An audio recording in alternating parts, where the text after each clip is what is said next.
But again, like that's my argument. Like I think that everybody steals from everybody, and all art is ultimately derivative, and then we add something special new to it, and then that's what makes it what it is. I'm not going to disagree that there are unique things to the arrangements. I just need you to walk back and see this point. But the question was over the music. You do, though, because you literally the question said was over the music. The question was over the music. Wait, hold on. Wait. And then you can ask. Wait. You can ask your question. You can ask your question. I just want to say, whatever number we settle on at the end, will you tweet it with me at the end? Your factory sucks. Can you hear me? Loud and clear. Hi. What's up? Hi. How's it going? Not much. I just woke up a little bit ago. So thanks for having me on. What time zone are you in? I'm in Pacific, so I usually wake up around like 11 or like noon or something like that. You're slacking, but okay, that's all right. Yeah. It's good to be here in the morning, of course. So I basically wanted to come on and talk to you about your claim in which you say, quote unquote, no, the early blues was not influenced by or derived from, it was 99% copied from European classical music. I agree with you fundamentally that a lot of, if not the majority of material in the blues can be traced back to European origins, but I'm gonna need you to at least walk back 99% and then we'll start from there. Okay, do you want to do like 95%? I would say probably 80. Okay, so this is part of a broader conversation. Okay, so let me walk you through my thought process on this. Mm-hmm. So all of the music firstly, I'm a music school flunky, so when I'm asking you this, I'm not trying to pull credentials. I'm just curious. I have a degree in music theory, music composition. Gotcha. Okay, awesome, cool. I'm a music scholar. Okay, awesome. Okay, so when we talk about music in the Western world, you are very familiar that we are incredibly westernized in almost every sense of the word. The quantization of rhythm, we have a very Western perception of that. The fact that two instruments even sound the same can be a Western concept. The way that we arrange. I don't agree with that. What do you mean? I don't agree with that. Two instruments have a tendency to sound the same because pitched instruments have a tendency to be harmonic. So that's more a property of like general acoustics and the harmonic series operating. There are very few instruments in Western culture which are inharmonic, except for tubular bells and a couple different instruments like that. So, by default, most instruments around the world sound similar because they're producing harmonic series. That's also why we tend to see early humans fall into intonation patterns that aren't perfectly described by 12, because the harmonic series exists regardless if we like that or not. So, that's why a lot of instruments sound similar. Like the template for the banjo as it exists in blues and bluegrass comes from a North African lute, right? So I mean, like, that alone is a derivation that, as you would say, derivation to me is like fundamental enough to where it suggests the influence from North African culture or the greater African diaspora in such an extent that saying it's 99% copied from European folk or European classical music is pretty untenable just on that front alone. That's sure. So not even so that's like just timbre. Sure. Okay. So like vocal patterns. Wait. Yes. Before we get into this, so when you talk about how an instrument sounds, you use that word at the end there called timbre. That has nothing to do with the harmonic series. In my understanding, actually, it has everything to do with the harmonic series. Timbre is the way that our ear perceives the gestalt, the totality of the sound that hits us, and the totality of the sound that hits us is defined by a lot of different parameters. But the unique balance between the overtones and the inharmonic information am I just not going to get to say anything inside at all? The sound is the origin of timbre. That's what timbre is. Sure, but every single pitch ever is producing a harmonic series. Yes. Mostly, yes. Or is it possible not to? My understanding is that almost every single pitch that is produced is going to have within it.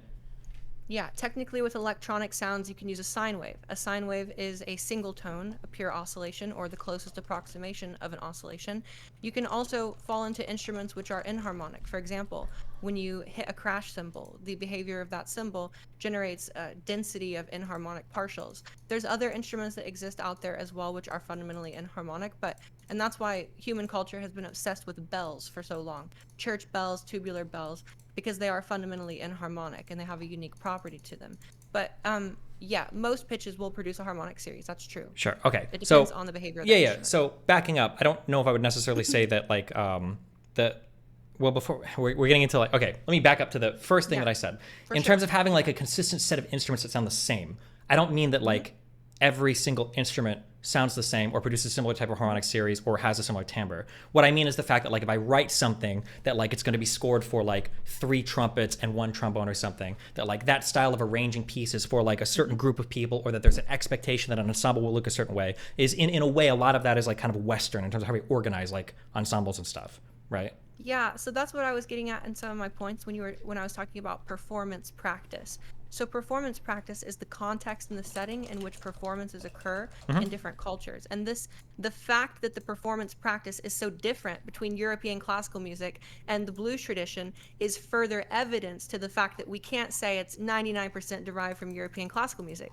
They have entirely different performance practices. I mean, a lot of the blues performance practice grows out of the responsorial call and response from the early spirituals, work songs from the early black church music, which of course that did have influence from some of the European. But even when we say music, things course, like when we say things like call and response and spirituals, like where did this come from, right? The idea of like call and response in a church setting that came from call and response as part of like masses that were being written by European composers and everything, right? So like all of the origination is still ultimately coming from, not to say that there weren't changes or differences that were made as these like things were adapted, but I'm just saying that like very, very clearly all of this is happening within the Western musical framework.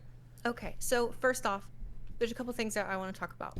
You have I noticed in your argument that we were having last night, you have a tendency to basically take away the let's say, let me phrase this better. Okay, I'll use an example to demonstrate. So if we were to go over to Bali and we were to study gamelan, what we would find is that the rhythmic arrangement of their music, technically, you and I would hear it and we'd write it down as quarter notes and whole notes and half notes, right? So technically we could say, well, see, gamelan doesn't have any interesting rhythms because it's all quarter notes, half notes, and whole notes. But if you look at the cultural practice of how they create gamelan, you'll see that the way that their rhythmic conception works is based on something called a call-atomic cycle, which is like a circular clock. So yes, technically we can say and we can write it down in quarter notes and eighth notes and half notes, but that completely misses the context of how that sound was created. Just because we can approximate or capture the behavior of a musical style in the Western style doesn't mean that that's where it came from, right? So sure, I don't necessarily disagree with you, but like a lot of these early horn players are going to have backgrounds like playing like more contemporary or more contemporary at the time, more like classical things. Like it's not like, I don't think they were taking trumpets and then trying to recreate on trumpet like something that their, mother sang that came over as a slave or something, right? Okay, like, so what I'm arguing is that the elements of the blues are more fundamental than that. So what you're arguing, I think, is more about jazz. And I would agree with you, jazz has much more influence from European classical music than the blues does. But specifically in the blues, the sort of thread that created that did come from the African diaspora. And we can see a lot of stylistic trends that reflect from that still in it. So, where you're seeing the call and response coming from European church music and then that being sort of pushed into the African American spaces in the Deep South, we see that call and response behavior as a like fundamental component of various African music. Obviously, there's too big a diversity. It's a diaspora. It's not like there's one African style that made blues, and it's not like it's only an African style. It is a mixture between European classical, sure, European folk, yeah, but also African folk. And it feels like you're sort of completely eroding the autonomy of the African folk thread in that process. I mean, your initial claim was, in fact, the blues is so copied from European classical music, it's not even derivative. I would at least want you to walk that back and say, okay, maybe it is derivative.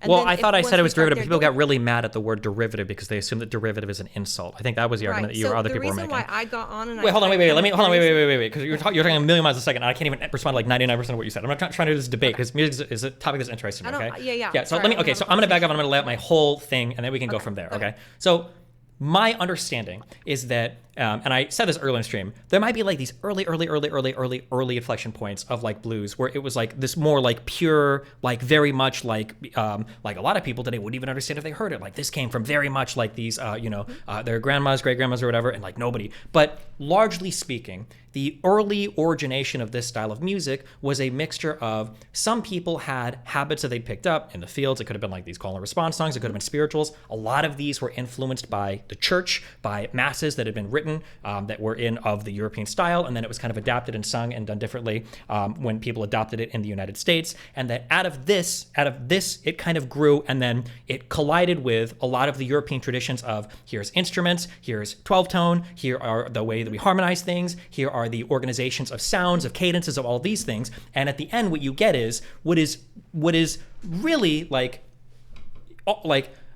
apparently this is like a white supremacist term, so I don't want to trigger anybody by bringing this up, but like in terms of like Schenkerian analysis, like we can look at like very early, or not very early, but at least like early blues and especially jazz stuff, but I guess we'll leave aside jazz because I'm talking about it, but like blues stuff, and it all makes sense, right? Everything here makes sense, right? We've got our dominant sevens, we've got our appropriate resolutions, like we've got our 12-tone, we've got our quantization of rhythm, we've got like the way that the melodies and everything are organized, we've got the structure of the songs, all of it like pretty much makes sense with like a unique kick to it that came from the people, the African Americans, the slaves, and the descendants of them, that like made it a little bit unique and then caused it to branch off to become like the blues and then jazz and then rap and hip hop and all that stuff after on. So the original point, the original point that I was trying to make before everything, and then you can go do your thing, was that like all of music and culture tends to be copied from other things. That's just the nature of everything. Nobody is ever really like creating a unique thing at any point in time. That's fine when it happens. It's beautiful when it happens. It's cool. That's how we get like really cool, unique stuff. Yeah. But it seems like there is this huge push of, I'm trying to think of a friendly way to say this, but of like, oh my God, like we need to give black people credit for everything and we can't say any of it came from Europe. And it's like, that's so cringe. Like all of it was heavily, like the fact that they were playing the instruments, using the harmonies, using the 12-tone, using the rhythm quantization, using the style, like all of it is like very clearly heavily European inspired, but that's, that was parallel. Okay, go for it. Okay, so first off, the rhythmic quantization came after. That wasn't initially there in the practice. Now, of course, we don't have recordings back in the 1800s that we can reference. However, it's pretty well known that the forced African diaspora, people coming into that as slaves, weren't very good at reading, couldn't read, didn't understand European literature, right? So the idea that they designed their rhythms around pre-quantized rhythms doesn't make sense. This was a primarily oral tradition that became written down afterwards. Like, yes, it's true that different humans like tend to quantize rhythm across the world, but that doesn't mean because European tradition created quantization that can explain different rhythms, that's what created the blues rhythms. The blues rhythms came out of oral tradition, out of people playing and just making music. And then after the fact that was written down.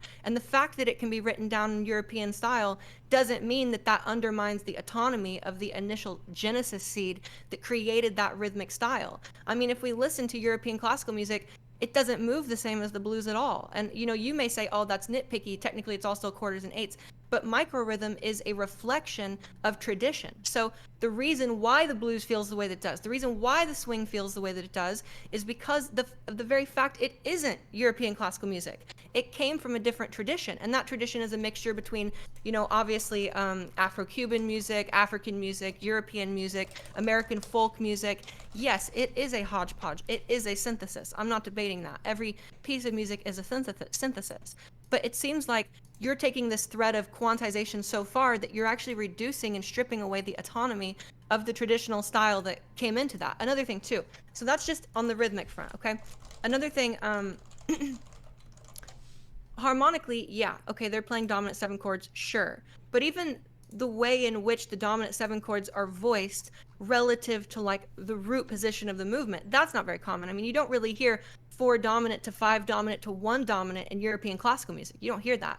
You might hear it in like an extended like secondary dominant chain, or maybe where you have like you substitute the 2 chord for a 4 chord and you make the 4 chord dominant, kind of like a backdoor 2-5-1. But you don't really hear like 1-7 4-7 5-7 4-7 5-7 1-7 in European classical. It's just not really there. So even though they're still using, like blues musicians are still using harmonic devices that came from or could be quantized or played on a 12 equal instrument, it's not really reflective of the European style. It has its own unique energy. And of course, there are absolutely traces and big components of European music. Another thing, you're mentioning that, it uses 12-tone equal temperament, it uses Western instruments. Well, yeah, because, my argument, as I said in the thread, is that we basically have African folk traditions being rendered in a Western environment in a uniquely African American culture. So it's like it is its own unique tradition, and we can't say it's 99% derived from European classical music. It doesn't make any sense. Yes, there are big components of European music, but of course they're going to be playing on Western instruments because they were literally taken into America, and what other instruments are you going to get? They couldn't play koto, they couldn't play mabira, right? Those instruments weren't around. Those instruments were removed from slaves. So of course they're going to pick up a guitar that's rendered in 12 equal, because that's what's being produced at the time. So I don't think that, the fact it's being produced on Western instruments really says that it's from the European tradition, right? Yes, the instruments are European instruments primarily, but it's because they were literally brought into a country that only had those resources, Yeah, I don't disagree with you at all there, but that I think that goes to my argument. That's part of what we talk about when we say like cultural imperialism, right? Or cultural like indoctrination, is that like you're going to have things that are going to be superimposed on you because of the society that you exist in. So the fact that they are playing these instruments, or the fact that they are playing like even like the style of, I don't want to say the style of notes they are, but like things within like a 12-tone system, like that might look different absent like, do you think that 12-tone existed in like African music prior to? Because you made a face there. Okay, yeah. So that's what I mean when I say that, right? Evidence of that. Yeah, exactly. However, the earliest evidence of 12-tone is actually a Chinese music theorist. So we would actually maybe do better arguing in this case if we were to take it to that level. The way that you're saying, whoever thought of it first, it's kind of that's their ownership. We would No, wait, no, you're morally loading it a lot. Okay. If you want to make the argument that like, well, actually, Destiny, European music just ripped from early Chinese, I'm not going to disagree with you if that was the fact of the matter. Yeah, because that might be the case that 12-tone system originated from China. If that is true, I haven't heard that. That might be true, but if that is true, then yeah, I would say yeah, of course it does. But again, like that's my argument. Like I think that everybody steals from everybody, and all art is ultimately derivative, and then we add something special new to it, and then that's what makes it what it is. Sure. I'm not going to disagree that there are unique things to the arrangements. I just need you to walk back and see this point.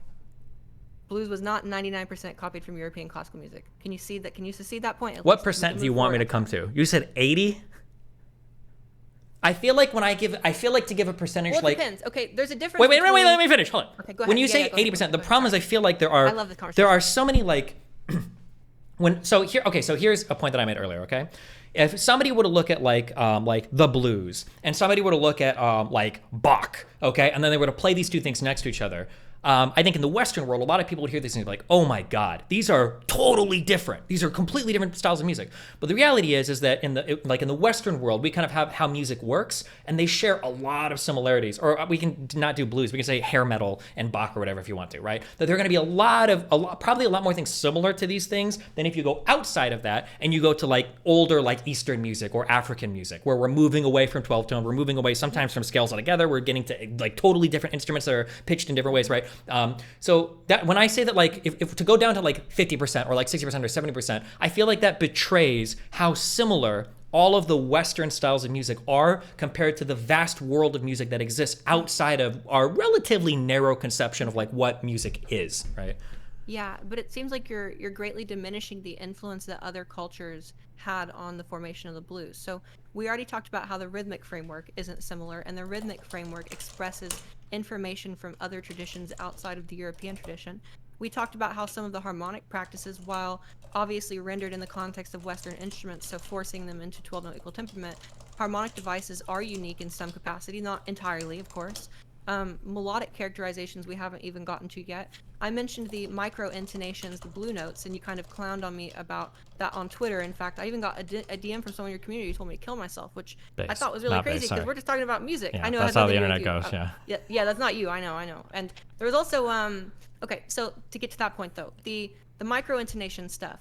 Here's what I'm arguing. Fuck, I feel like I've written down so much stuff that I haven't gotten a response to, but okay. I know, hold on. Well, I'm going down this list, right? So we addressed I'm going down a list. Because there's a lot of other stuff. I'm not going down a list. It's a mental list. I'm writing a physical list. I'm trying to keep track of this shit, but okay, go for it. Let's go. I'll talk all day long about this topic. Okay, yeah, go for it. So think about it this way. All I'm trying to argue is that it's more a synthesis. You seem to view it as the predominant tradition that gave birth to the blues was the European classical tradition. If you would have said European folk music, I would have walked a little back further because I think that that's a little closer of an argument.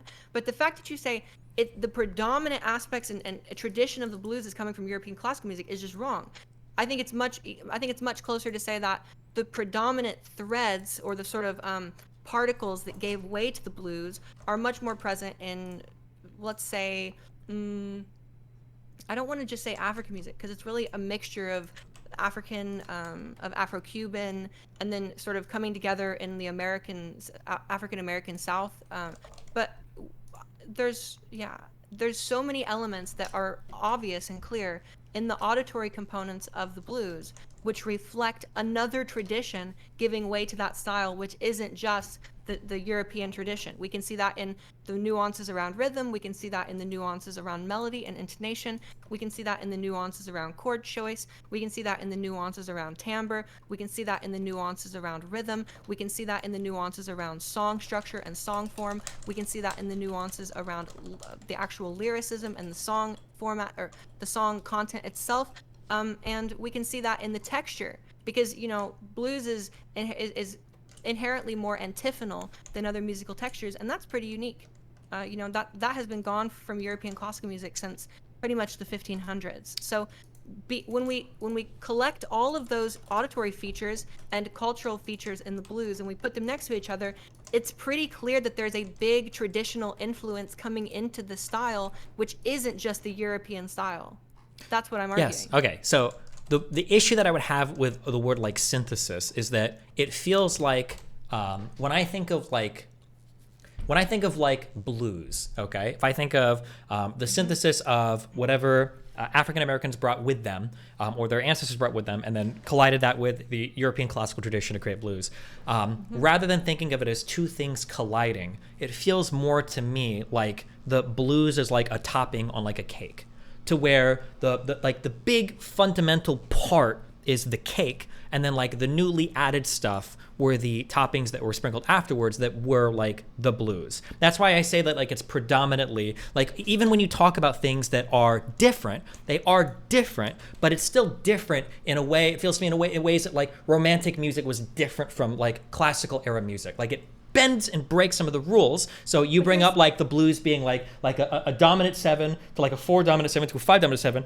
is or like a 5 dominant 7 to 4 dominant 7 would be, I'm pretty sure it'd be like a retrogression. You would never really write that like chord progression, and I agree with you, but it still can be understood within the context of like, I know what these chords are, I know what these notes are, like I understand like kind of what's going on here and how I can like move around these things. That's not to say that they didn't add anything new or do anything different, but it's still like understood that foundational, like here is like all of the hard underneath part, and then here is like the interesting stuff that we're adding on top that's making it substantially different from what the classical music was, I guess. Yeah. Go ahead. Sort of, but I feel like that particular argument implies that the early blues musicians had some education in European classical music. Like you keep referencing the traditional harmonic structures, you keep referencing the quantized rhythms, right?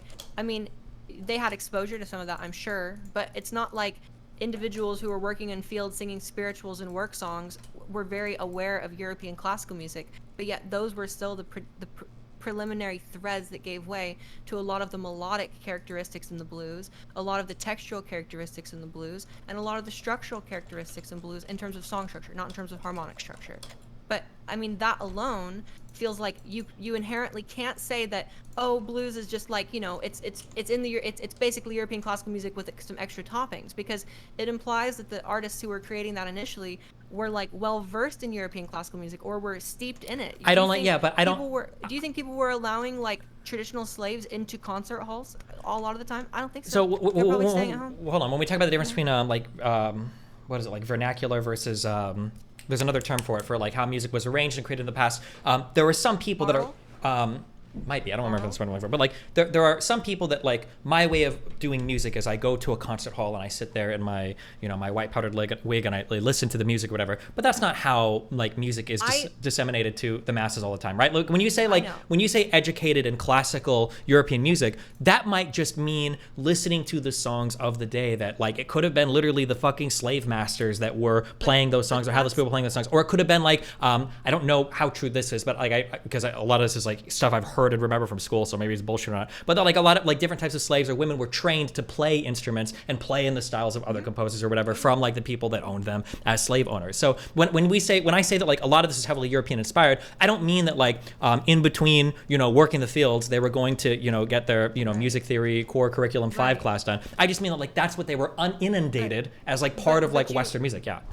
but they weren't. They were inundated with their own songs. That's what I'm saying. There was still a cultural tradition of people who were enslaved producing music together, working together. And that tradition is fundamentally baked into the blues in such an inalienable way that it is essential to the tradition. And further, the reason why I brought up the fact that slaves were probably not learning European music wasn't because that was my perspective. It's because you drew the comparison, you drew the analogy that blues is to the European tradition possibly like classical and romantic art, where romantic evolved out of classical. That's not the same parallel, because the romantic composers were acutely and distinctly aware of the classical composers. They studied their music. They knew their music. They studied, they went to the Gradus ad Parnassum and studied counterpoint. They studied all of these traditions. And so that's why it's very fair to say, romantic music evolved out of classical. If romantic music is a derivation of classical music. That's fair to say, because the people making romantic music were acutely aware of classical music. But the African slaves who were imported here against their will were not, they were not steeped in that European tradition. They still kept their traditional songs and their traditional behaviors, even though it was adapted and wrapped around so a Western I could be context. totally And that inherently creates a synthesis between styles. I could be totally wrong here, and if I am, then I am. But like, there weren't spirituals in Africa, were there?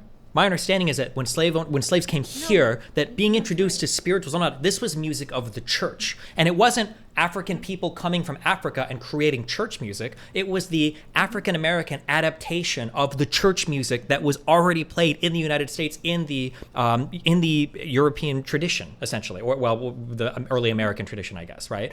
When we think of some of the most like recognizable like early like pre-blues music, and we think of like those African spirituals, we think of like even the Hollow, the Column of the Field. Some of the styles might have been inspired by things that were brought over from Africa, but the cake, that foundation, the notes they were singing, the songs that they were even based off of, all of those were European in origin.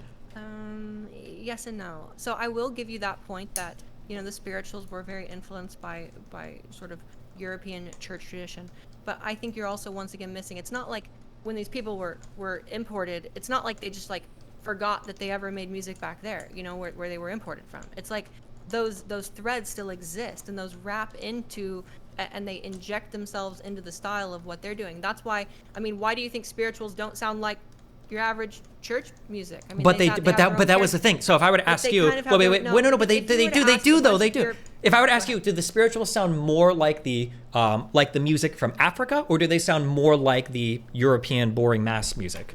Probably going to sound more like the European music. Quite a bit more. It depends. Perhaps melodically, but a lot of the intonation choices, a lot of the textural call and response stuff, less common. A lot of the call and response is baroque. In the church music, I know. Gregorian chant is call and response, right? I literally argued this point in your threads with people last night. Okay. I know these things. You don't have to bring that out as if it's some gotcha own or something. I know. I'm aware My desire to where mansplain. Call and response came from. Call and response has been around in human culture as early as music has existed. What I'm saying is that, to get back, because I feel like we're once again getting in the weeds, I'm down to debate these small points, but I need you to walk back. No, early blues was not influenced or derived from. It was 99% copied from European classical music. Because now you're saying, well, actually, it was very influenced. Now you're saying, well, actually, it was a big component of.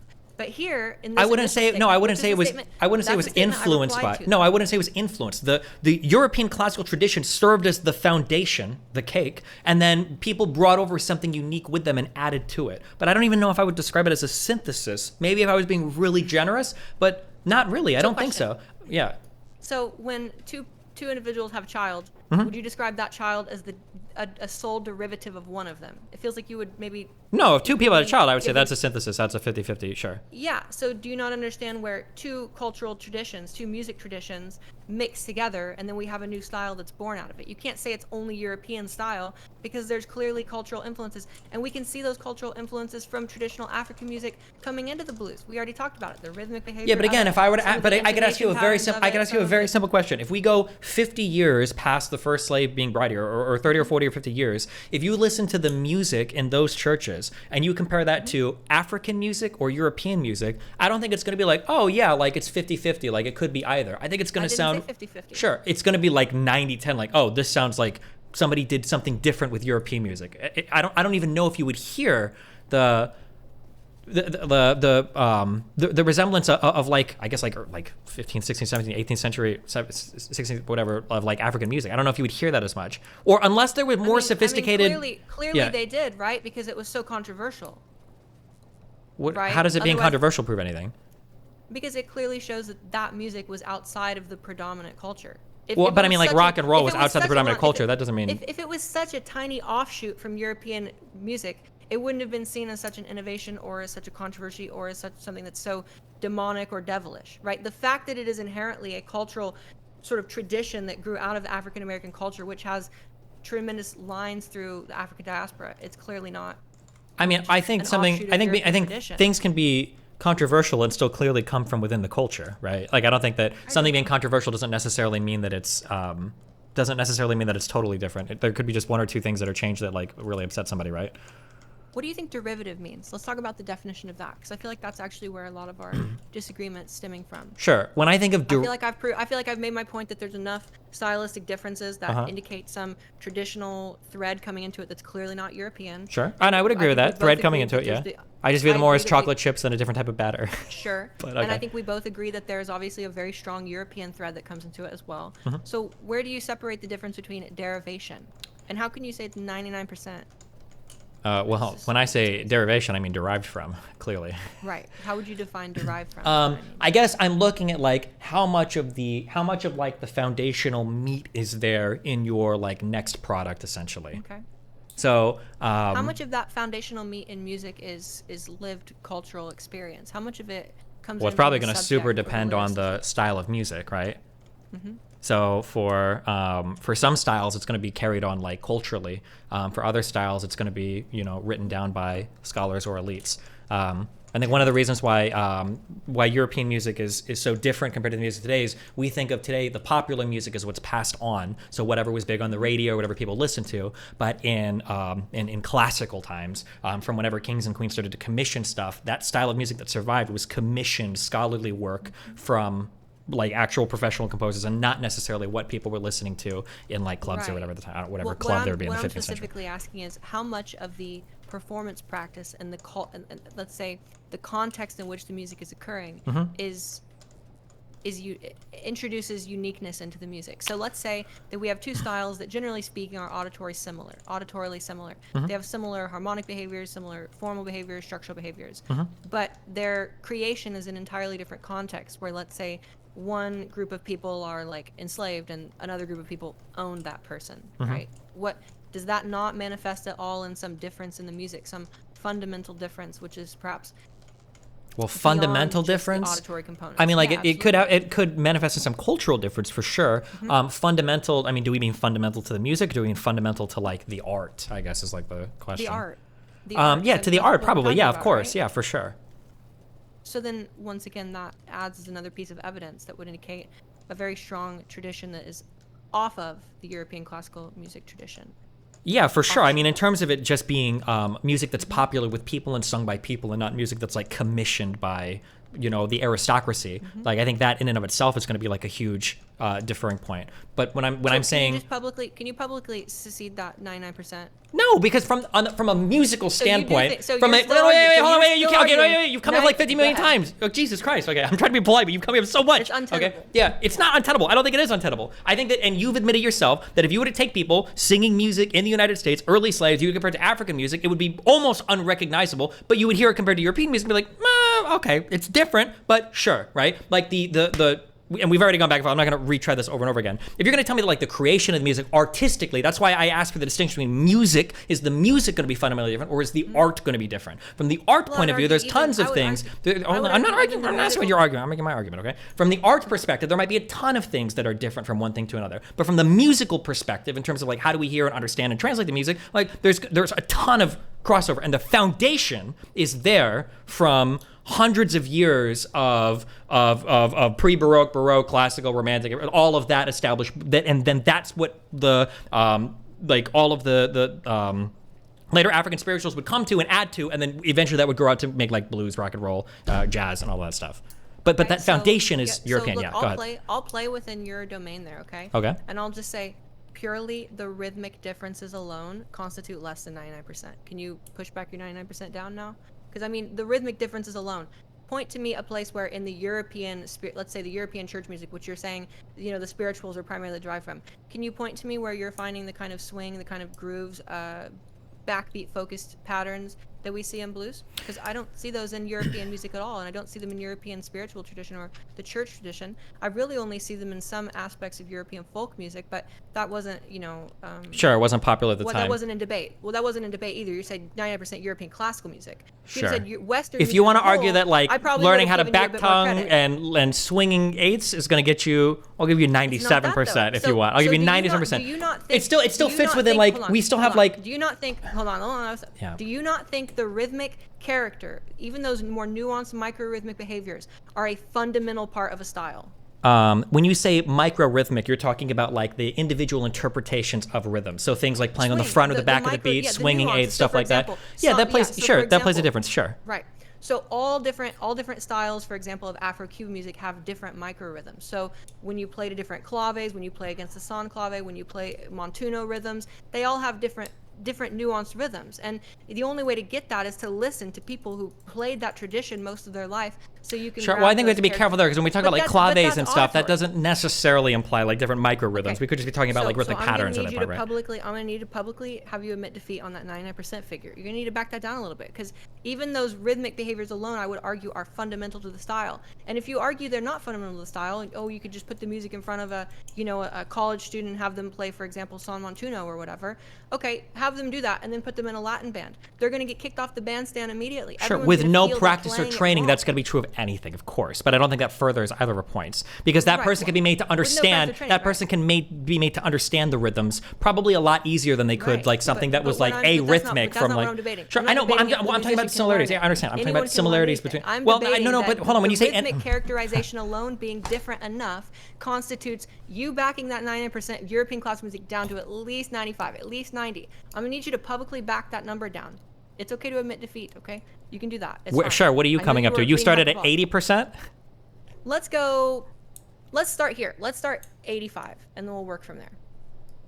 If I take micro rhythms in, I'd be willing to go down to 96. Okay. 96, that's a start. Okay. Sure. So you just okay. So there we go. We got you to secede 1.96. You are conceding, so let's work from there. So those are the rhythmic aspects. Why don't you apply that same behavior for the melodic aspects? Because, even if the same melodies were being sang in the European churches, which were then given or forced onto the African singers in the diaspora, let's say that's happening, the intonation patterns alone should constitute another 3 or 4. When you say intonation patterns, what do you mean by that? Okay, so you have to understand that traditionally, these folk styles were oral traditions, meaning they were not written down, right? There wasn't theory. It was just created music, right? So thousands of years of different traditions singing orally with each other create certain intonation patterns. And they're not just like, you kind of bend a note here and there. No. After a significant period of time, these notes become sort of solidified as phonemic events. They're not actually phonemes, of course, because we're not dealing with real language, but they become cemented in the in-culture listeners, the in-group listeners, what we might call the emic or edic and emic. I believe it's that. So the insiders of that culture over time start to develop like an ear for those sounds that creates them as their own distinct auditory objects. They're not incidental bending. They're not incidental chromaticism. It becomes a fundamental part of the pitch behavior in that style. And we see this all over the world. That's why we can't go, for instance, to the Carnatic traditions of India and say, Raga Bimpalasi, this is just a major scale with a sharp 4. Because even though we can take that scale and approximate it on a keyboard, that's not the cultural context of how they're thinking about those pitches. Ragas and maqams have inherent cultural pitch bends built into them that you simply won't learn unless you've been listening to those cultures for a long time. So for example, it's not a fixed pitch scale. That's kind of what you're thinking. So right now you've cited 12 equal temperament as a big aspect of how European tradition or European music is such at the core of blues. When that 12-note equal temperament, that is applied afterwards from the oral tradition. initially this music starts vocally, right? And so when people are singing vocal, do you think they're tuning to 12? No, of course not. They're tuning to just intonation, which is what most a cappella groups around the world have been tuning to. Okay, and hold so on. There's a lot. Wait. Okay, hold on. Let me finish this. So after a long time in that oral tradition of singing that way, those notes become distinct auditory events. And so when they're given actual instruments that have 12 on them, those things are still in that cultural ear, and so those sounds are still being played. So those micro-intonations are not just incidental pitch bends like you were making fun of me on Twitter for. They actually become like structural and phonemic components of the melody in that in-group style. Not maybe to us, to out-group people. I'm obviously part of the blues and jazz tradition as well. I'm a jazz musician. But over time, those have become more liberated into the general cultural practice. But those started out as oral tradition, which was very clear and focused, and over time has become diffused. So yeah, that's why blues notes are unique to the blues, and that's why they're called blues notes. And even the word blues notes implies an edict framing, where we're like a cultural onlooker. The European tradition is a cultural onlooker looking at these notes that are the unique notes of blues that don't fit in 12 equal. That's why they're called blues notes. And if we look at their actual history, it's more fundamental for that. It's just like micro-rhythm. Those subtle in-group cultural differences and cultural practices. I don't know what I'm supposed to say or do. The musical style, both auditory and more artistically, as you're describing the difference between those. And because of that, that is why I think you're going to need to come down to at least, let's say, 85%. And we can go down more things as well. But that's right there, rhythm and melody. Okay. For all the things that you're talking about melody, I agree that there are going to be little micro intonations that people might change from styles of music from one place to another, okay? That's probably going to be true of, that's probably not even going to be necessarily just true of a style of music. It might even come down to like certain people that play in a geography of a certain style of music. That might be the place. As new music is developing, different people playing different things in different ways. I don't necessarily disagree with you there, but again, I'm viewing these things, and we're kind of autistically quibbling over like, is it 90%, 80%, 85%? I guess I'm leaning more on the autistic music with you all day sure, long. Me too, and I love it. I enjoy it. I like autistic arguments as well. Me too. But whether or not we quantify this as like 99% or 80% or 50%, like in my mind, once we start getting into like micro intonations of music, we're already past like 90% of the fundamental building blocks of what does music mean to that group of people. What are the types of sound like? When you talk about like call and response in the fields, and you say like, do you think those people were singing 12 tone? I think they probably were. I think that early on when those people were doing those like shouts and those calls or whatever, like I think that you're probably, when you're talking about like early spirituals and stuff like that, when you're talking about those things, I think a lot of that is probably originating from like 12 tone stuff, that the people aren't singing like microtones and shit back then. Do you think that wasn't the case? Of course it's not the case. People, okay, of course it was the case. If you look at a cappella groups, wait, of course it was, or it wasn't the case? They were singing microtonally, okay? People have this idea that microtonality is like some fringe, like esoteric, crazy thing. No, 12 equal temperament is the fringe, esoteric, crazy thing. You realize 12 note equal temperament has only been around for, in a serious way, for about 130, 140 years, right? You realize Bach was not composing in 12 note equal temperament. He was using various types of mean tone. Kernberger, he was using different types of mean tone. So, like, wait, what does this have to do with 12 tone? Well, hold on, I'll get there. Wait, no, don't get there, because you're gonna do like another 30 minutes of talking. Okay. What is? I don't know what 12 tone has to do with equal temperament. 12 tone is equal temperament. Okay, when you talk about like micro variations on a note, when you talk about like a cappella groups, you talk about like just intonation. I think theoretically, I think that's still considered like 12 tone. It's not considered 12 tone. It's not considered 12 tone. That's why we have 12 tone. Let me explain, okay? I'll teach you the last 2,000 years of music history in 2 minutes. Okay, wait. No. Basically, can you just, without rambling on a 50 million thing, okay? Tell me if I'm wrong here. My understanding of 12 tone is there are 12 notes. That's 12 tone. Generally, we have an even-tempered system that puts an exact even amount of space between every note mathematically. But for some group, I know it's really hard for me to finish a single sentence without you wanted to talk for another 52 minutes, but let me just finish my one thing and you can tell me if I'm wrong or something, okay? Right? I'm sorry. So 12 tones refers to the 12-tone system where there is an even amount of frequency space between every single individual note. And for the most part, today, this is how we like tune all of our shit, generally speaking, in the West, probably most of the world is how we tune our shit. But for some people, especially for a cappella groups, especially for vocalists, they'll notice that certain chords, that like on a major chord, that it sounds nicer if you bring the third down a little bit, because you get into these areas where the frequencies have these better harmonic intervals, where the frequencies will line up nicer than if you had, yes, but that's still considered 12 tone. I've never heard of somebody say that like, oh, if you do just intonation, you've moved away from 12 tone. That's literally what is happening. So let me explain, okay? So first off, the reason why people tend to lower the third down 14 cents exactly, which is 14% of a semitone, is because the 5:4 frequency ratio sits there.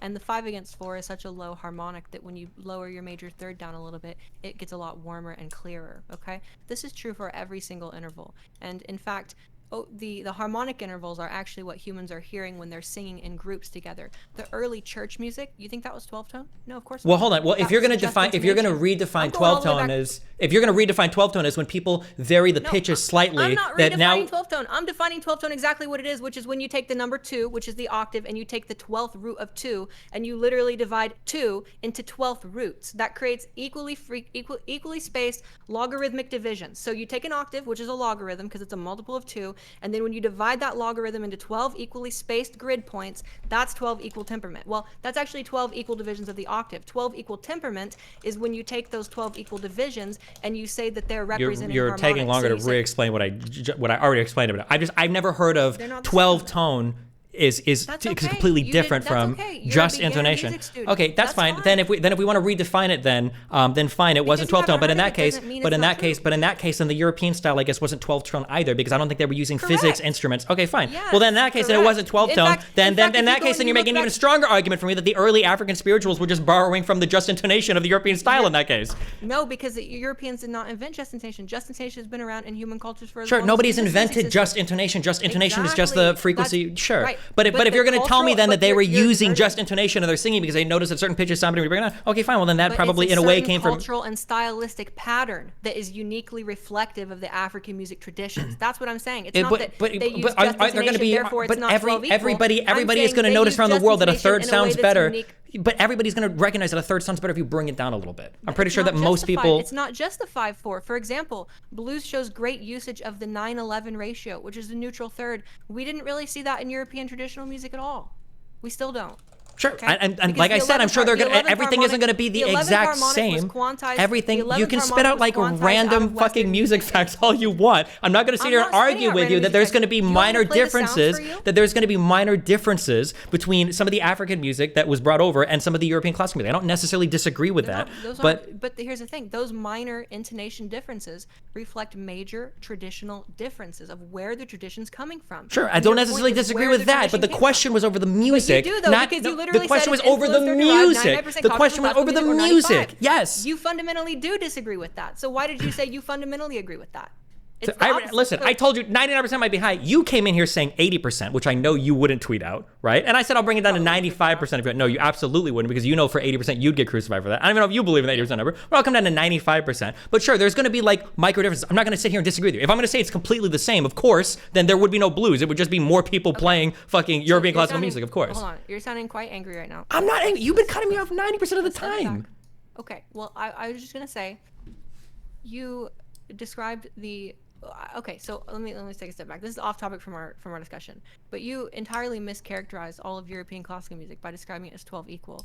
You realize 12 equal is a modern invention. It's not where European classical. You're music came re-explaining the same thing. I know you I really know, like listening to I yourself know, re-explain the but same it- compliment. Listen, if but you're I gonna mean, it tell just me, shows, if like- you're gonna tell me that 12 tone only refers to the equal temper system and not just intonation, then that's fine. I personally never Yes, heard of that that's before. exactly When I heard what it of 12 refers to. tone referred There to, are sure. 12-tone variations of just intonation. That, for example, we see a lot of those. Zarlino in the 1600s proposed a just intonated 12-note scale. We also see Johann Fuchs had a 12-note intonation scale. He's the writer of the Gradus ad Parnassum, which is where Bach learned primarily counterpoint from, and so forth. So these early musicians that were really the sort of founding fathers, let's say, of European traditional music, they didn't have 12-note equal temperament.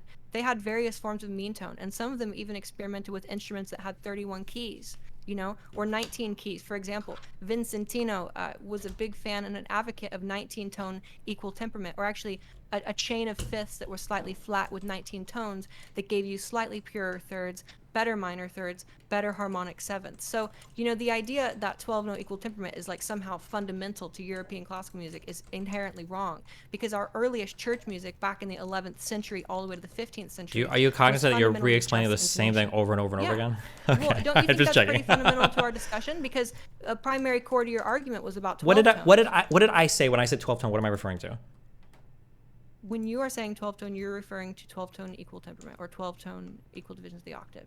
They're kind of That's used literally not what I interchangeably. said. Have you not listened to anything I've said? I know that you really enjoy spitting out examples, but do you not listen to anything I just said in the past 5 minutes?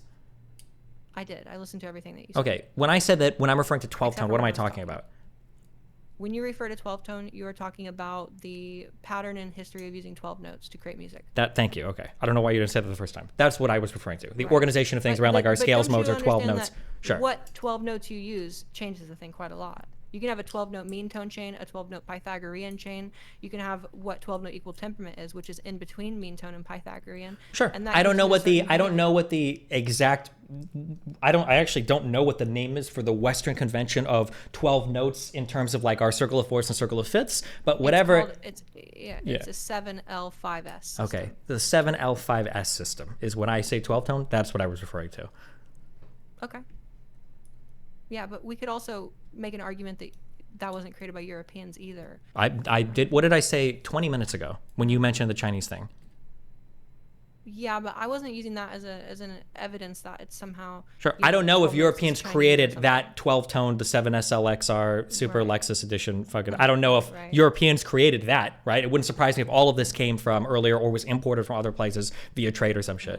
But what I'm saying is it's all sort of there in nature, basically, where we have the third harmonic, which is the first unique pitch, and then if you stack third harmonics over and over, you generate Pythagorean. It doesn't really seem like Pythagorean was really Pythagoras' invention. And then from there you start to fall into these issues where if you stack up fifths a bunch 4 times, 5 times, you end up with a major third that's about 20 some cents sharp. And then they basically spent so that was like the first 1,500 years of music history in Western culture.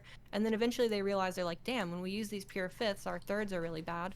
So that's where mean tone comes from, because if you flatten the fifth a little bit from Pythagorean and you stack the fifth, now you end up with pure thirds but flat fifths. That's 31 equal. That's mean tone. That's 19. That's what Bach was using, generally speaking. And so that's where it comes from. It doesn't come from 12 notes. 12 notes just happens to be a sort of, let's say, a numerical union point where we basically get the highest efficiency for the lowest amount of notes. Basically, it's a pretty interesting thing. I don't know what any of that had to do with any of what we're talking about, but okay. Well, I mean that's. Is there anything else you want to lecture us on while you're? Well, I mean that's the cultural context of where these tools came from. So when you're talking about, oh, this style came from here and this style came from here, you have to understand the context behind these things to make statements like that. And it's pretty clear that you don't understand the context between these things. You've already agreed to all of the major points. You can start to bring up like, well, in the 16th century, he used a different blah, blah, blah, blah, blah. But you already agreed with the statement that roughly the way that we organized our tonal understanding from Europe came over to the Americas, and that the people that came over as slaves were adopted into that system and expressed their little micro-talents or whatever else within the confines of that system. You've already admitted to all of that. So you can rattle off like Pythagoras or different harmonic intervals or whatever all you want, and that's fine to try to obfuscate, but you're not changing the fundamental truth of what I just said, and you already agreed with that. So yeah. So are you saying let's say we took let's invent, like for this example, let's invent a tradition that's never existed, okay? So let's say there's like some arbitrary culture that we don't know. Let's just call them some random culture. Let's say that random culture has a rich tradition, music background, and practices, right? And then we basically import them into America, and then we force them to hold our instruments, and then they start interpreting the ideas they have from their musical practices onto our instruments. Does that mean that somehow the autonomy of their musical practice is now superseded by the fact that we gave them Western instruments and told them to play? I don't think so. I think. But that isn't what. I like how you asked me a question just for you to ramble even more. Sorry, go ahead. Yeah, sorry. If somebody came from a totally different culture and they were just given our instruments and told to reproduce music, and they reproduce something I've never heard before, then no, I would say, wow, this is something that is completely new and unique, and like that's like a synthesis. Or maybe I would even give them more credit for that style of music. But if they came from their planet and they played on our instruments and they played in our time signatures and they played with our scales, but like on one of the notes they added like that's like a noise they made on their planet or whatever with some unique thing. It's like, oh, that's interesting. That's really interesting. They've like taken our music, and then as a derivation from that, they've like added a little something from their culture. Now they've made their own thing. That's what I would say. But I wouldn't say that that's like a union of two things or a synthesis or whatever. I would say that's largely using the foundation or the cake of what we've created, and then they've added like a little new thing, and now it's like an offshoot. Okay, so I think that's where we disagree. I tend to view that music exists in sort of, for a creator, music is an internal process and instruments are filters. So you have that sort of raw musical essence internally, and then you approach an instrument, and that instrument is a container, and music is like a fluid that fills the shape and size of that container. And what I'm saying is that, giving giving like African individuals or slaves or whatever. I'm not like trying to argue the politics of that shit, but giving individuals those instruments, let's say this secondary culture that we've invented, giving them instruments and telling them to play their traditional musics, you're going to hear things that sound similar to the style that you're familiar with because you've given them instruments that have those notes and have those patterns, but at the same time they're going to be still hearing and playing towards the music that they've internalized, right? Like you have an internal musical voice. Like for example, when you're playing piano, you know, you have ideas about what you're trying to create and you could probably sing those things as well. That's because music is a more internal process on the creative side until it's obviously rendered externally. But if you have individuals who have this internal sense of a style or a tradition that they're leaning into, but then they're rendering it through the context of Western instruments, I don't think it's really fair to say that Western instrument supersedes and basically absolves them of having any autonomy of the music they're actually trying to play. Yeah, I don't know what you keep saying Western instrument. Like the only thing I'm saying is that like they had to play all of their unique culture on a trumpet. That's not what I'm saying. If it was just the matter that it was their entire musical history coming out in another instrument, then I would agree with you. But my understanding, and maybe I'm wrong about all of this, okay, but you haven't said anything that's convinced me otherwise. My understanding is that when you bring over another people, especially in a form of slavery, and then you throw them into your culture, they are forcibly indoctrinated. And so when you talk about internal musical voice, I don't agree with that. I think that was deleted. I think when a lot of them were brought over and when they were thrown, I know it's really hard for me to finish a single sentence, but please just try to let me get through one statement. I know you really want to ramble off something right now, okay? So when you talk about that internal musical voice, that is something that's going to change when people are brought over from another land and then put in another area and then forced to listen to certain types of music, forced to sing certain types of music, forced to listen to stuff that the people in that area had already been, I don't want to say indoctrinated, but inundated, or that was like their cultural understanding of music. So yeah, I don't believe that like music is purely an internal thing, that like stuff is just coming out of you and it comes from your own spiritual, like it's very much like a product of the music and the culture that sits around us. And I think that when Go ahead. You can finish. When you're brought over, that they were bombarded with that style of music. So what happened was what they managed to hold on to and keep from their traditions after they had been indoctrinated with, there's got to be a better word than indoctrinated, but after they'd been like exposed to and made to understand like the European traditions, they were able to keep some of their stuff and then add that into that to make it a kind of unique and adapt it to themselves so that it felt better for them. But the foundation is still there as like the European classical stuff, essentially. I would agree with that. However, you know, I wouldn't say that Western society managed to delete 99% of the African tradition or the African sound that was sort of baked into that early music culture there. I guess then it comes down to. Do you really think somehow when we force assimilate people, 99% of their aesthetic tradition is lost? I don't think that makes, or even 95%. I don't think so. For a certain cultural thing, I mean, like, again, if we go like 100 years further, and let's say that we'd maintain some level of separation, like if we look at like the development of blues or jazz for 100 years, and we compare that to like that African music that would have developed on its own for 100 years, or European music that would have developed on its own for 100 years, like what would we hear the similarities? Because my interpretation would be the African American slave music is going to have like a massive similarity, 95% from 99, a 95% similarity to the European stuff, but it's not. It's going to be almost indistinguishable from the African stuff. I'd say 90. Okay, I'll go down to 93. Okay. 93. Okay. So you came up to 90, sure thing. Here's wait, hold on. Wait. What, and then you can ask. Wait. You can ask a question. You can ask a question. I just want to say, whatever number we settle on at the end, will you tweet it with me at the end? No, I won't. Okay. Okay, hold on. Okay, go. Hold on. Go ahead. Question. There was so once again, would you say that blues is a derivative of European music? I think so. Yeah. Okay, so now you just conceded another point, because before you said it wasn't influenced or derived from, it was 99% copied. So now I've got you to concede. Wait, I thought we were arguing over the because people were saying that derivative and copied meant the same thing. I would have to go. I need to go back and look at my. Copied means the same thing. Well, because that's what people were claiming. You said no, quote unquote, no, early blues was not influenced or derived from. It was 99% copied from. That's the whole reason I'm here arguing this point. Oh, well, hold on. Derived from and derivative are technically two different things, so the way people use those words, to be fair. Okay, sure. Do you want to clarify your usage of those? Yeah, I think I did earlier, right? Okay. I think would that you define unironically, I think derivative? when people say something is derived from, I think that has a way different connotation than derivative. Because usually when people say something is derivative, they usually just mean like copied. But when people say it's derived from, I they agree usually with mean like, that. oh, like inspired by. I think those are two. Yeah, well, I mean, you said 90% copied, so you were saying it's copied. You were basically saying the blues music is copied from European The vast classical majority of it, the music. cake part is, yes, I think so. 99% But hold on, but you copied. brought me down from 99 to 94, okay? Okay, 94. Okay. So And you said 94% 93, is I thought. copied. I thought you said 93. Did I say 93? Don't. I think don't I was take going to that say as 93, but then concern. you said you wouldn't tweet it, so now I'm back up to No, you take that 94, as concern okay? for me.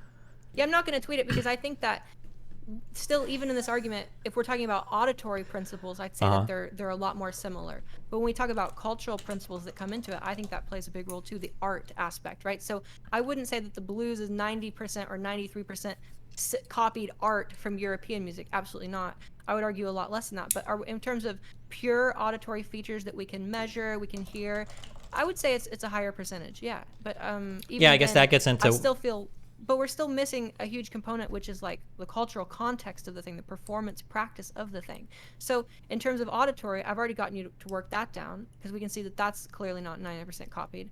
But in terms of the actual performance practice, the context, that's not even, I wouldn't even argue that that's 75% European classical music. In fact, I'd maybe argue it's less than 30% European classical music, except for jazz. Jazz is maybe higher a percentage of European classical music because it seems like you mentioned European classical music, not European folk music. Sure, if you want to take that, it's probably less than 10%. The idea of like people playing in okay. like clubs or So with you friends would or whatever say is going to be the way, arts way, is way less than different. 10%. Yeah, but Okay. the art I'm looking at distinctly So in different terms from of the art, from the so in culture. terms of the Yeah. artistic individuality around the blues, you just conveyed that it's about 10% only Or European less, classical probably. It's going to be way, way, way I different. agree with you. Sure. So we're on the same agreement. But for me, when I'm talking about the music style and the tradition as a whole, I'm thinking about, yes, the auditory principles of the style, but also the cultural context. Those two things are nearly impossible to separate from each other because part of music is culture. So Well, you have those to two look things at are both of incredibly them when easy you to think separate from about each the other. You might style. not want to, but I mean, like, you can.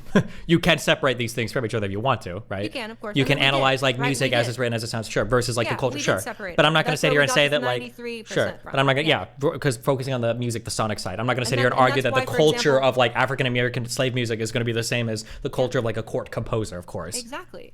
And that's why, I wouldn't tweet, oh, blues is 93% the same as classical music because maybe on an auditory level, some of the devices are very similar, and I would maybe say less than 93%, but I wouldn't argue that because when this debate, the reason why people got so inflamed about it online is because it's crossing over into also a political and social commentary. But this is my... It's transcending music, and it's making more a statement about the art as a whole. And you just yourself admitted that, probably less than 10% of the blues is culturally European classical. Sure. Are you aware of the original tweet that I was responding to when this happened?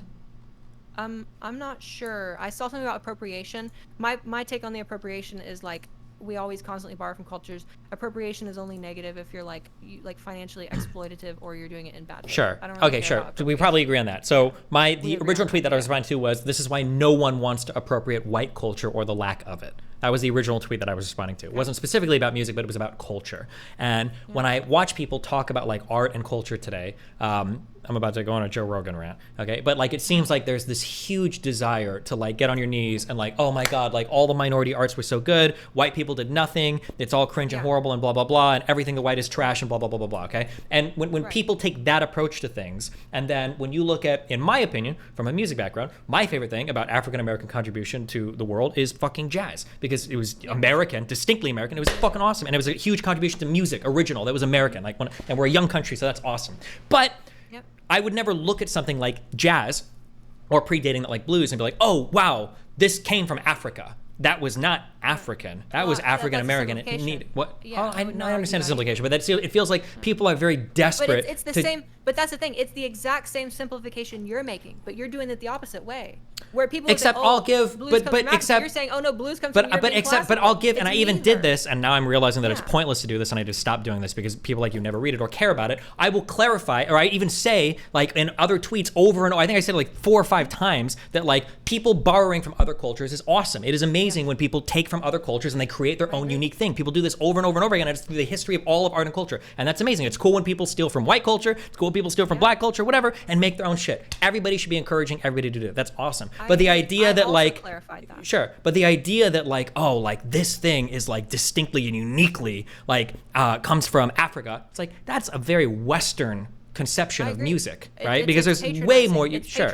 Okay. Yeah. Sure. That was my initial framing of I this. completely Where it agree came with you. from. And so like in that case, I do agree with you. But once again, look at what you said. So you said that no one reads your clarification tweets. It seems you didn't read my clarification tweets because you instantly tweeted like, oh my gosh, this person thinks that because there's some pitch bends, it means it's. That's not what I was saying at all. Obviously, I've clarified that. Sure, but when you say So blues notes, I mean like that. I don't You also like did the same thing that you're accusing others of doing, which is one, simplifying the origins of blues as an African-only tradition, and you're simplifying it in the opposite way as the only European tradition. And then you also said no one reads your clarification tweets, but it also felt like you didn't read my clarification. I'm pretty sure I read your clarification tweets, but it feels like a lot of the stuff that you're reaching into is like nitpicky and even hard to define. Like, because even when we say like blues Don't show notes. her Bill Evans. What? Someone in your chat said, "Don't show her Bill Evans." I've transcribed almost everything Bill Evans ever played. I'm like a Bill Evans super fan. I have every Bill Evans record. Don't even get me started on that. So I just want to say, another thing. The fact that this discussion, like on Twitter, evolved into this weird your community, like someone was like told me to cut myself. Your community literally was like. Someone DM'd me and said in lover. Wait, hold on. Firstly, you don't have no idea if Not that's your my community, community, right? Because it's Okay, Twitter. not your community. Okay. I take that back. Yeah. Because I get a lot of crazy fucking Instagram DMs and everything too. Yeah. Well, okay. right. I'm not trying to accuse you. You have Sure. nothing to do with Okay. it. I'm not saying it's your responsibility. Okay. I actually, I watch different pieces of your content. I've probably been following your stuff on and off. I don't agree with everything you say, but since like 2012. You agree with like 93% of it? I'm just fucking with you. Go ahead. Maybe like 60, 70. Okay, but, gotcha. So I mean, it's not like I even view it as a SJW thing, but like for me to even come in there and start talking about the artistic and musical aspects of it, there were instantly people who were like, "Oh my God, SJW! Oh, so you just love black people, huh?" Like it's not even about that. I'm talking about the musical aspects as we are today, and the fact that the people you do have some people following around your coattails who are taking the argument that you made and applying that in ways that I don't think you want it to be applied. Yeah, I agree with that, but it's made just. But I mean, yeah, but that's also why I put the clarification. But people will run with these arguments wherever they want to, because right now I'm making all of the classical alt-writer arguments for black people do nothing and it all came from Europe, right? And I understand that, but it's equally fucking cringe, if not more so, because they should know better when people on the other side are pushing this whole like, oh yeah, like white culture is trash and Europe did nothing for music. Thank God, like black people came and they made it holy. And it's like, no, that's not true. Like the majority of it is foundationally, well, but we disagree on that majority word, yeah. You're taking it hyperbolically on the opposite side that they are as well. So it's almost like you're perceiving their like ridiculous over the top stance, their like white guilt trying to patronize or whatever.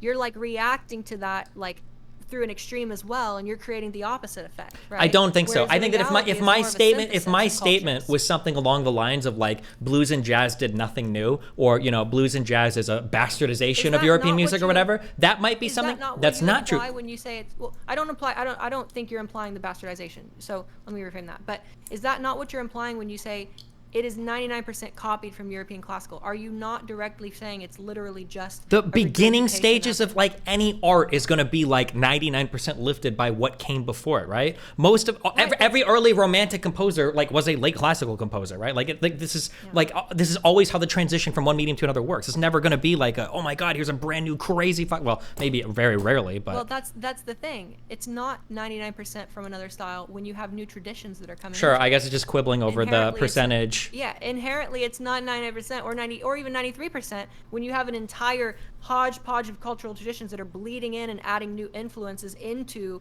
the stylistic parameters that maybe already existed. Sure, it's just a matter of how much do you give percentage weight to the stylistic parameters, which I think is quite high, but I guess you think it's not as high. No, I think it's quite high as well. But I also think that it's inseparable from the cultural context in which the music was created as well. This takes us back to my initial point I was making with the call-atomic cycle in gamelan versus quarter notes and eighth notes and whole notes in Western music. They have a similar auditory effect, but the way that they were arrived at were conceptually entirely different, to the point where the concept of the thing is part of the structure of the thing, even though to your ears you might not hear it that way. That's part of music. That's part Sure. of the Well, I cultural mean, that's practice around well. style. When you say that's part of music, I mean that, and then we get into an argument over if that is part of what we talk about when we say music, right? Because you can have arguments over how much of that applies to the music itself versus like the actual sonic principles of the music, right? Yeah, I think we've reached the same thing. So you've walked back the auditory principles a little bit more. You've Yeah. You agree with stated what is your publicly name online? What do 10%. people know you as? Zheanna, I guess. Zheanna. Okay. Trans Zheanna and me had a voice conversation, and we agree Yeah. that it's Yeah. 93% copied from No. European music. 93%. And you know, No. oh, do not say that, 'cause I don't 93%, agree with that. 93% I only derived said that from. so you'd move on from that point. I would say. Oh, It's well, maybe I only like said that so you'd 80%. stop rambling at me about 16th century I- French composers. I'd say it's about 80% auditory similar features, maybe less, 75% auditory features from the European greater tradition, and then I would argue like less than like 10% of that culturally, and that's a huge component, and those two things are inseparable. So, Okay. You have any other final thoughts or words for us? it's been a pleasure. I'm glad that we got to chat about music. If you ever want to talk about music again, I would be glad to chat with you about music. I hear you talk about music sometimes with people, and some of your takes are a little Triggering. could use some refinement. No, not even triggering. No. Yeah, give me Just, one. Go ahead. While we're here. I would like to help you. Well, okay. For example, one of the takes that you said last night, which I thought was just like hilariously such a bad and dishonest take, Good. was when you said, let me find it here. Oh, you have a You said, notepad on quote, me. Nice. Okay, unquote- go ahead. No. I'm just looking through the Twitter DMs or whatever. Uh-huh. You said, if you took a classically trained musician at random and a spiritual singer and sat them with any instrument in front of early blues sheet music, which would be more likely to reproduce what's actually written? Well, that's the thing. That is not the measurement of like stylistic, performance. Sure. What I'm trying to get at here in this, what I'm trying, a tiny component sure. of something What I'm trying, that's an oral tradition. Sure. What I'm trying to get at here is that given, and I think you already largely agree with this, but given like if I could formally put down on paper what some spiritual is, and then I would take like a classically trained European musician, like maybe run him through it for a day, and then take like a African tribal, whatever the fuck, I don't know what they did in the 1600s or whatever, and then sit them through it, who's going to be more likely to reproduce like what's on the page? I think that the European person is going to have a massive advantage there because so much of it is copied and borrowed from the European tradition or derived from or inspired from, sorry. Right, but that again, you are taking something that was predominantly an oral tradition. So, a traditional musician from whatever culture you're plucking from, their inability to play the sheet music or to render that has nothing at all to do with like the thing itself. Sure, That's I don't an necessarily entirely just different mean process, like the sheet you know? music. I'm sorry, I don't mean like can they read the notes on the page. I mean like can they accurately reproduce the sounds. Well, I would argue the musician that you pluck from the university classical train and the artist that you pluck from whatever culture you're tracing the elements through, I would argue both of them are going to be bad at performing the style. That's what I was arguing with the swing thing. You're like, you can teach any college musician to swing. Have you heard college musicians swing? I mean, it sounds like garbage. Even college musicians who have been practicing jazz for many years, it sounds like garbage. It's a cultural process. And so when you're sitting on the bandstand, you're playing hundreds and thousands of hours of jazz gigs, that's how you develop swing. You don't develop swing by someone saying, well, it's kind of like a triplet with the back triplet pushed in a little or pushed out. That's not what swing is, right? Sure, That's and I the understand, Western but like you're interpretation, like you're framed interpretation of swing. Yeah. Sure, but like trying to fight on like the micro nuances of like how do you swing like perfectly in the pocket versus taking somebody that doesn't have any exposure to that system of intonation and everything all like it's like it would be like the difference between giving a master class to like a college student versus like a grade school student where like for the college student it's like okay we're going to start to artistically quibble over every little thing because you're at that level, but for the other person it's like can you just like play the right notes and like that's like the bare bones, right? Because I think that the understanding of music is broadly being informed by that European tradition with the added stuff on top of it. But yeah, go ahead. Yeah, the only reason I point towards those micro things that you are kind of writing off as rounding errors is because those are. I'm not writing it off as rounding errors, but go ahead. Okay, well, those are well, you kind of were when you said 12 equal, right? People were like, oh, 12 blues notes are 12 equal. They're not actually. They're notes that have been rounded back into 12 after the fact. But these sort of micro things that you're writing off as not big components, these are like landmarks of the tradition that was there before that came into it, you know? Those are where you view like almost like vestigial organs, you know, where they're remnants of what was in that tradition, and remnants of the ears that those initial creators and players were listening through and having, and that gets baked into the culture, which then moves forward like that. Yeah, and I don't disagree with you, but the question is, important. yeah, but I agree. When we say landmarks of the tradition, you can have landmarks of a tradition that aren't necessarily significantly changing the medium that they're derived from, right? That like I might have an appreciation for the Sailor Girls or some shit, and I might stamp that on like a spaceship or like my car or whatever, and I would say Sailor Girls. Who's like the Sailor? I feel like in every fucking old cartoon or anime or TV show, there's like a fucking babe with like a bikini or some shit on like a fucking boat or cart, right? Yeah. But like, yeah, I could say that comes from like a tradition or whatever, and that's like a significant thing to my backstory or whatever, and I could stamp that on something. But like, just because it's there, and just because it might be pinup girls, yeah. Just because it's there, and just because it's a landmark of a tradition that I come from, and just because it's significant to me, doesn't mean that it's significantly changing the thing that it's placed on. It depends, yeah. Depends on who's listening, I guess. Okay. Anything else while you're here? That, you know, oh, sorry, go ahead. Someone in chat wanted me to say your factory sucks. I don't agree with that. It doesn't. I don't think Death Grips is real music, by the way. I'm just kidding. I don't understand what the hell's going on with Factorio. If I ever like click on your streams or like watch it, I don't understand what the hell's going on in that game. But gotcha. Okay. Yeah. Anyways, it was a pleasure chatting with you. If you ever want to chat music sometime, I would be glad to chat music with you. Okay. If I ever say anything musically that triggers you, feel free to. I will definitely keep track of those from now on, I guess. Do it. It's good. Like I really enjoy the arguments when you're arguing with like alt-right, like conservative type people who are arguing like rap isn't music, or like those kinds of arguments, because I feel like you're able to answer those a little better than other a little better pundits. A little better. Yeah, well, I mean, that's the thing is I don't think you're your music understanding is has better than 98% of fucking people. Okay, please. Okay. How many debates have you had about 12-tone fucking equal temper? Okay, yeah. Let's go to 99%. Okay, thank you. You know what? I'll drop the derived to 92% for that. Okay, I'll give you 1 point. Can you get me to 8? Can you just do to 80? Come on. The 80 is such a drop. I'll give you 90. I'll give you 90. I'll give you 90. You don't think at least 1/5 of the blues came from African influences or the greater? The thing is I'm a big SJW, and I think a lot of African culture was deleted when they were brought over here, so they were forced to come up in the. Well, unironically, I'm being truthful when I say that, but like that's the issue is that when they're brought over. What? Give me 85, Destiny. 85. I give you 90. I give you 90. That's 9 points. Give me 85. I've followed you since 2012. Give me 85. What? Say it. I'm gonna do 90 right now, and I'll think throughout the day. Maybe my feelings will change. Maybe I'll get a hot chocolate, and I'll change. Okay. Okay. It's a pleasure. Anyways, yeah. Sure. Have a great rest of your day. Okay. Okay. Wait. Where do you want people to find you if they're looking for you or whatever? I don't. No, actually, you can find me at Trans Voice Lessons. I basically teach thousands of people how to feminize or masculinize their speaking voices permanently.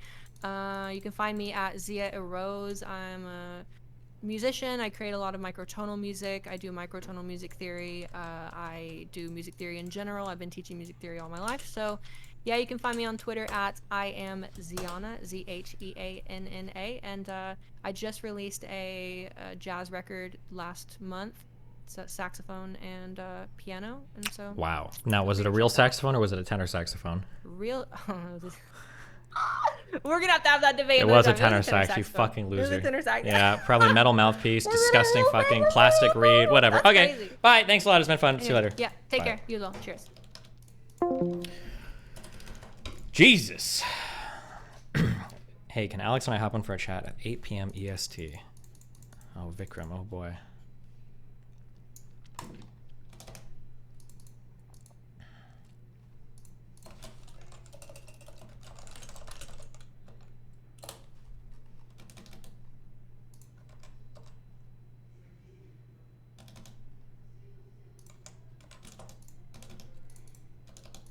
Oh shit, you're right, I have that meeting. I posted her Twitter link in the chat if you want. She seems cool. I don't know how long this meeting's gonna take. I don't know if I should cut my stream or not. It's a tax meeting.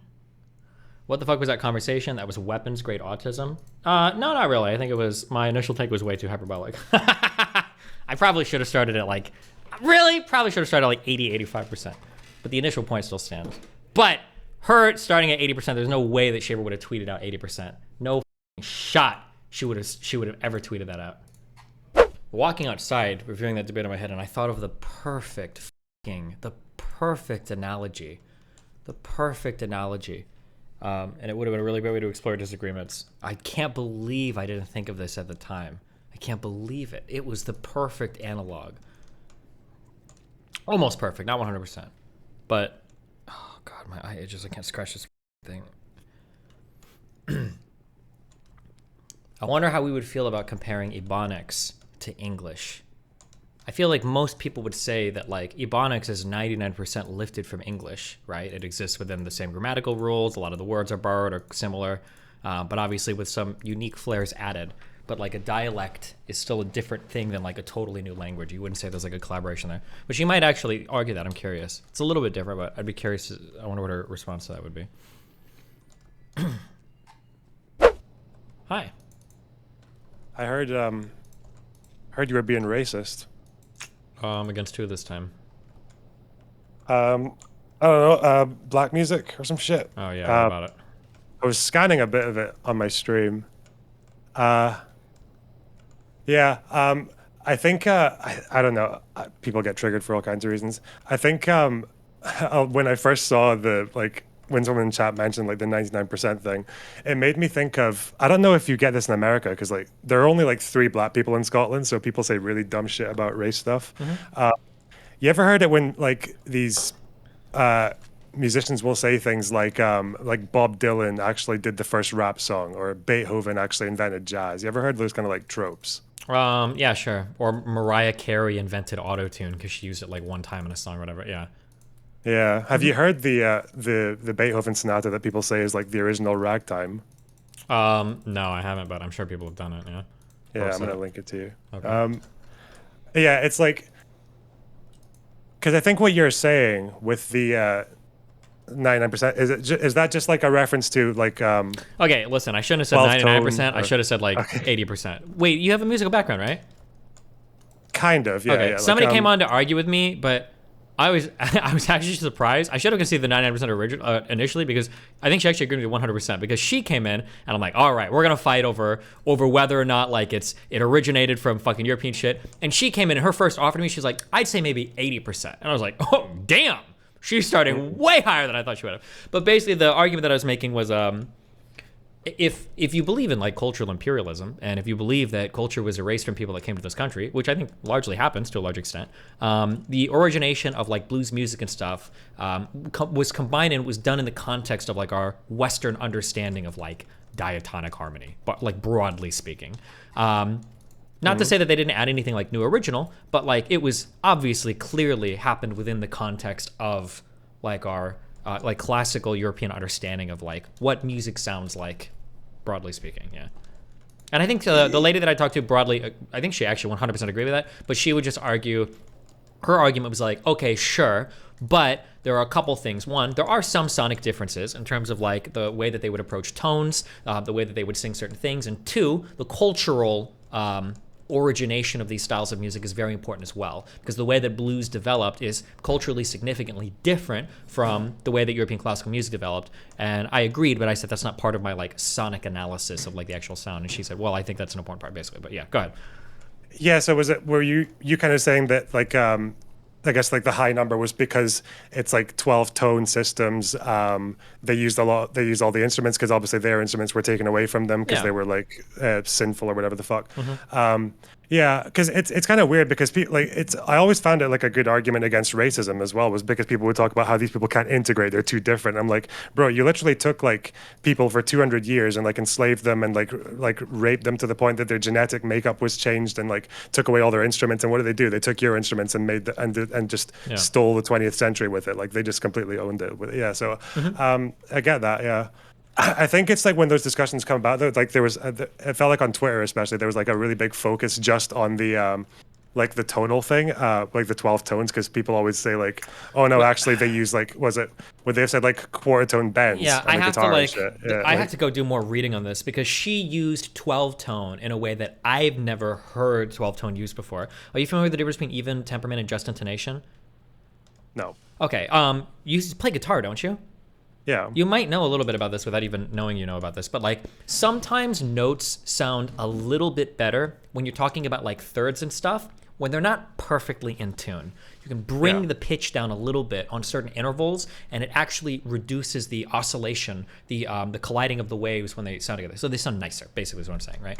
When This is like when they made the first pianos. I think it was like either if you got the fifths too perfect, then there was a problem with the thirds, and the thirds fit something the other way well, around. basically right? every Yeah, piano yeah. has that problem. If you play like a Yeah. major third on like any piano, it doesn't sound the best as opposed to like two vocalists singing. The vocalist on the top note will bring the third down a little bit to bring that in line perfectly. That's why barbershop quartets have such a rich and beautiful sound, is because they work very hard at that just intonation to bring the intervals perfectly in line with each other. But regardless of that, my understanding of what 12 tone means, when somebody says like, oh, 12 tone, is we're talking about a rough division of a scale in about 12 notes. Now you could have even temperament or just intonation, but both are still 12 tone as long as you've got like the functionality of all the notes are there. But her argument was no, that's not 12 tone. 12 tone specifically refers to 12 tone even temperament.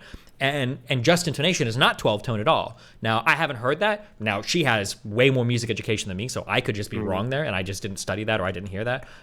But yeah, I'd never heard that before. So some of our argumentation was a little bit like quibbling over what 12 tone actually meant because yeah. But go ahead. Yeah, it's obvious that they use 12 tone, like at least the way that it's understood in the like it's not particularly different from like European 12 tone. Even like I was thinking about it with the quarter tones and all that, because obviously if you get any like real or fake book for jazz and all that, like you're not going to see quarter tones like necessarily written down there, but No, you'll see like it's scoops so, and like, stuff written, but yeah, sure, yeah. but it's so hard to play like blues on the guitar without doing a quarter tone bend, right? Like if I'm gonna do like a like there's some like pulling that up, so it's just so it's not quite a semitone, but it's like almost, and then returning like yeah, it's just like kind of it feels kind of essential. But I think because my background is more, I was definitely better at production than I was at like theory. Sure. And I think a lot of the stuff about one of the things that I love in music is like vocalization. The idea of like turning your instrument so that it sounds like a voice. Because do you know what like a Yoruba gangan is? I have no fucking idea. The drum. That doesn't help me, but It's like a drum that if you I knew what a hold underneath Yoruba your- Galagan or whatever was, Yeah, I'd yeah. probably know if it's a drum or not. But go ahead. Yeah. Yeah, it's like a drum that you hold it underneath your arm and you kind of squeeze it when you're hitting it so that it does like a bong bong. Yeah, it sounds like a person. Gotcha. And when a lot, yeah, it's true. Like African Americans like took a lot of like the instruments that were just given to them, but like they immediately kind of like tried to make them sound like people, like to kind of bring that like African influence back, right? So with guitars, it was bottlenecks or fucking like this, like the fuck, wait, yeah, like the slide guitar, you know, like the like Your that kind of mic shit. is like it's super edited because it thinks it's background shit. But yeah. Oh, go ahead. okay. Fuck yeah. Yeah, so like slide guitar or like string bending, like making it sound like like the wailing. Oh, I didn't hear that, but yeah. No. Yeah. But okay. Yeah, like, and then that eventually became like incorporated into technology as well, right? Because like wah pedals and vocoders and all these like production instruments, and especially everything you hear with like Drake and like T-Pain and all that shit. So yeah, like to me that just sounds like that when people talk about like musical influence and all that, like there's always this like really big center on the like just the tonality. So people will say that it was like Debussy who kind of came up with the original jazz because he was using loads of sevenths and all that. But then then you get things like, but I think like the sonic side kind of gets ignored in a lot of those discussions, especially with also like the thing that they would do in blues a lot is like they would do really simple like root fifth octave intervals, but they would always do it with like a falsetto break. So like I can't really do it, but it would be like like bear this in mind, like that kind of thing, and then that eventually gets taken up by like Elton John and Radiohead and all these other groups. So Yeah, sure. yeah, I feel like the sonic aspect definitely.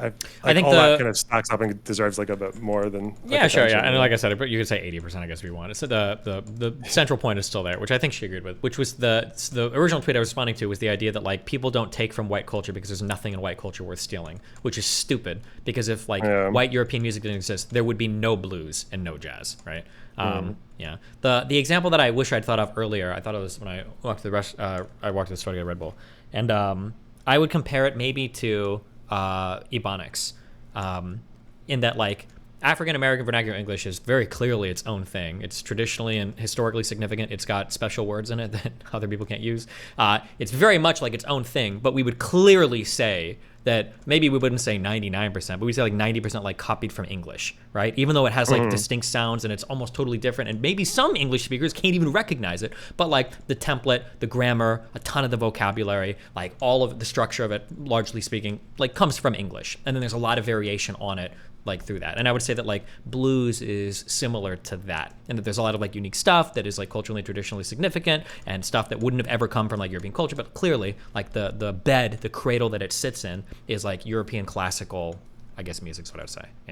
Yeah, I always wonder. It's really hard to really pin down exactly like how much someone's like changed just on because it's such a small foundation, right? Like you got 12 notes and like usually just fours or threes, and like so it feels like it doesn't take much to have like a really significant effect, because even like blues harmonically is like what you got like 3 dominant seventh chords and you're playing minor thirds over them. I was like, okay, which is a good point that she brought up, but I think it's a good point for me too. It kind of works both ways, in that like, because like if you think, like 12-bar blues, right? Right, but like if you think about it, like one dominant 7, 5 dominant 7, 4 dominant 7 is like it's a retrogression. They're not resolving properly. It like doesn't really make much sense harmonically or functionally, at least from a classical understanding. But like the chords are all understood in a classical understanding, right? Like, yeah, you definitely can, yeah.